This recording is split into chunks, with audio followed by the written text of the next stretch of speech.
Hi, everybody. Yeah, hey, I'm the Chief Financial Officer, Chief Business Officer at Tenaya, and we're a company that's focused on cardiovascular, and we're basically here to fight against heart disease, which we all know is a very prevalent disease worldwide. 1 in 5 people die from heart disease.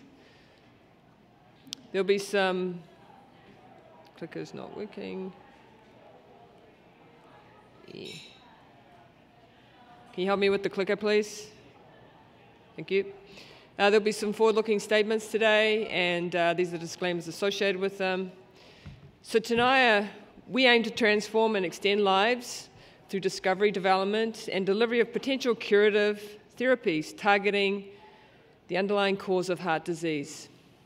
It's the #1 focus of the company. We do nothing else but cardiology. And we have really leading expertise in cardiology, gene therapy, and rare disease. And we have 3 advanced pipeline programs. We have 2 that are gene therapy programs, TN201 and 401, and I'll go through those in the next few set of slides. And we have another program in a small molecule, TN301, but again, all focused on the heart. And we have integrated capabilities enabling discovery, development, and manufacturing, because we believe a precision medicine approach is a way of the future, and certainly we believe that our programs will help serve many patients with that approach. If you look at our pipeline, as I mentioned, we have 2 gene therapy programs that are in later stage of going into clinical. One of them, actually very exciting, TN201, our MyBPC3 program. We have dosed our first patient this month, first in human study for MyBPC3, first patient dosed worldwide ever for MyBPC3 using a gene therapy approach. And we also have a second gene therapy program, PKP2 program for TN401, which is also dealing with ARVC. And then, as I mentioned, a small molecule program. We also have a number of pipeline programs. As I mentioned before, we have a robust pipeline because of our discovery capabilities, which I'll go through on our next set of slides. But we are covering from regenerative medicine to gene editing as well that we're trying to do in our early stage pipeline. As I mentioned, we have this robust pipeline. We have a multi-modality approach.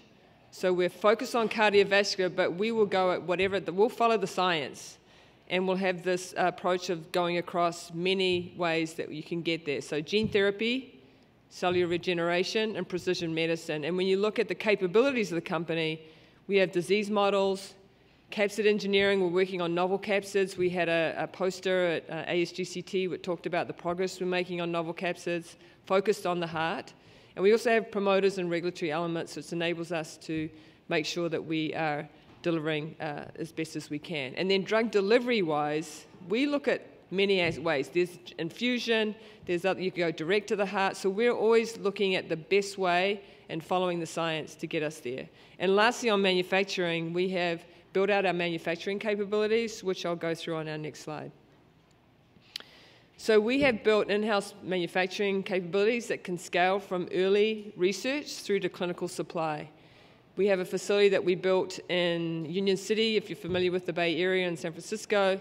It's across the bay from San Francisco, and enables us that we're at 50,000 square feet, but the building is actually 100,000 square feet, so it enables us to build out the second half as needed.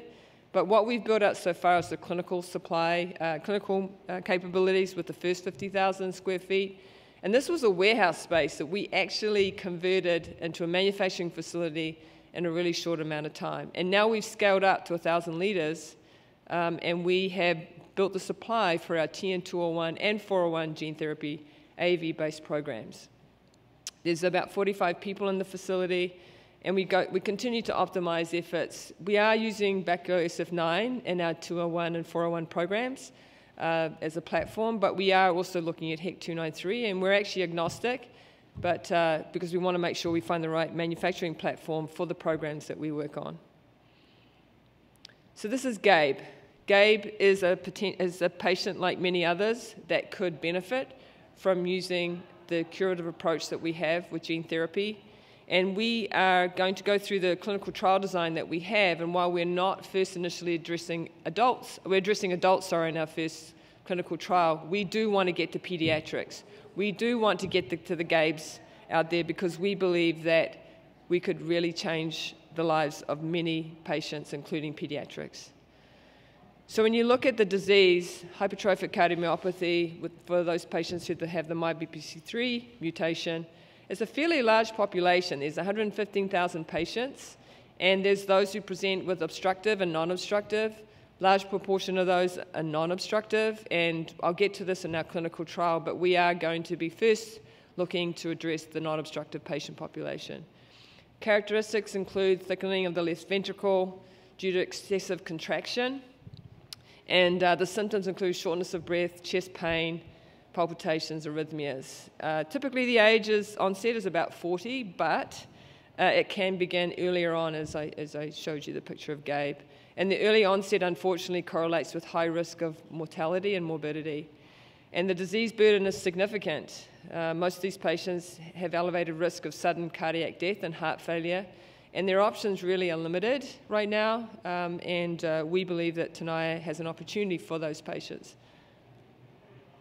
And so I'm not going to go through this in a lot of detail, but to say that the mutation is in sarcomatic genes causes the HCM, and what patients have is they actually have about 60–70% of MyBC protein, but it's not enough. And so what we're doing is, with our treatment, is to enable those patients to get to 100% through a gene replacement therapy concept, where we provide the normal MyBPC3 gene to cardiomyocytes, and transgene produces the protein needed to power normal heart function. So we have preclinical evidence that supports, obviously, the IND we filed, but also from a science perspective, we feel really positive about what we might see in the clinic based on our preclinical data. Disease reversal, improved heart function, increased survival in a knockout mouse model. And basically, we saw a near maximal effect in our preclinical model, which translates well into our clinical doses, which I'll go through next. So we have started our phase 1b study. Super excited about dosing our first patient. That was at the Cleveland Clinic. They are very excited as well, and we'll continue. It's a center of excellence that we'll continue to expand. This is an open label study, 2 doses. We'll go at 3E13 and 6E13. We believe that, as I mentioned in the preclinical model, these are going to be efficacious doses. And certainly this is first and foremost a safety and tolerability study, but we do expect to see some pharmacokinetics that we think will be important. When you think about the clinical outcomes, as I was just mentioning, we expect data in 2024, which is super exciting. And if you think about, the different ways that what actually has to happen to the patient, they get dosed, and the infusion happens, then the transduction occurs, and over time the heart begins to repair based on the MyBPC3 protein that they will be producing on their own. So we'll be doing biopsies at 8 weeks and 12 months. Will give us some really good insights on the transgene and mRNA, along with doing plasma biomarkers, echo parameters, exercise capacity, which are typical clinical signals, and its totality will give us an idea of how well the program is working over a period of time. Now you'll see here there's no actual times up the top there of actually when this might happen, of months, but we do expect over a number of months we will expect to see the effect happen. We'll have to see how that translates from the preclinical model to humans. So 2024 will be a year of data for us for this program, which I think is going to be exciting. We have a lot of excitement from our investigators who want to be involved in this study. And as you all know who are involved in rare disease, getting past dosing your first patient is a huge milestone to enable for others to want to join. So our second program is for PKP2, ARVC. This is a highly underdiagnosed disease, the cause of sudden cardiac death. You may have all heard about an athlete that was out on the basketball court or out on a field and went into cardiac arrest. It may not be exactly this protein, this mutation, but the chances are there's a likelihood they could be. There's 70,000 patients in the US, and so sometimes the first symptom that actually presents is sudden cardiac arrest in patients. And these are typically younger, and it's diagnosed before the age of 40, if they're able to diagnose it prior to the sudden cardiac arrest. And it's basically a progressive condition distinguished by loss of cardiac muscle cells and replacement of fibrofatty tissue. And again, disease burden is high, and life-threatening ventricular arrhythmias happen for these patients. Most of them have ICDs, which is a horrible way to live if every minute of the day you don't know when your ICD is going to go off. That's one piece of it. But the other is, obviously, if you can cure these patients with a gene therapy approach, we think that's the way of the future. I'm not going to go through this in detail, but as I say, this mutation in PKP2 leads to the disruption of the desmosomes, which is an important factor as we think about replacement with our PKP2 gene.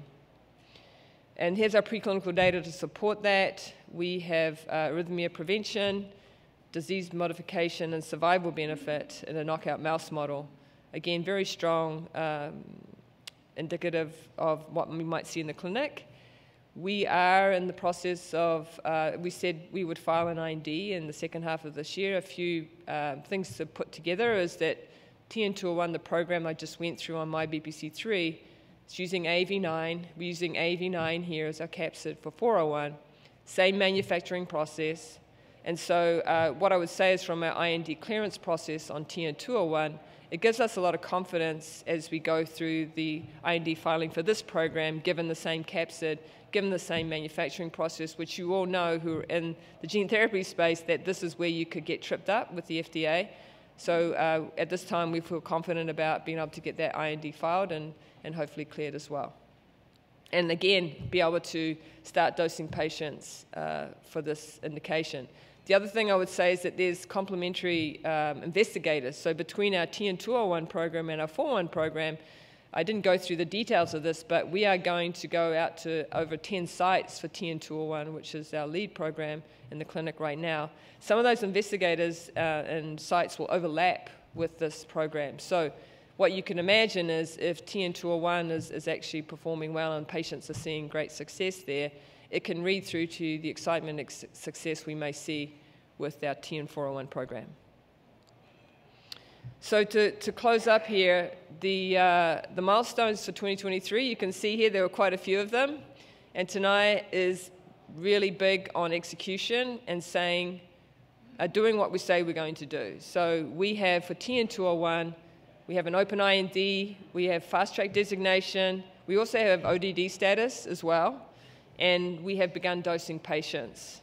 And we also have a number of ongoing non-interventional studies, including a MyClimb natural history study, as well as a serostatus study, which we produced results at the last HCM meeting just last weekend.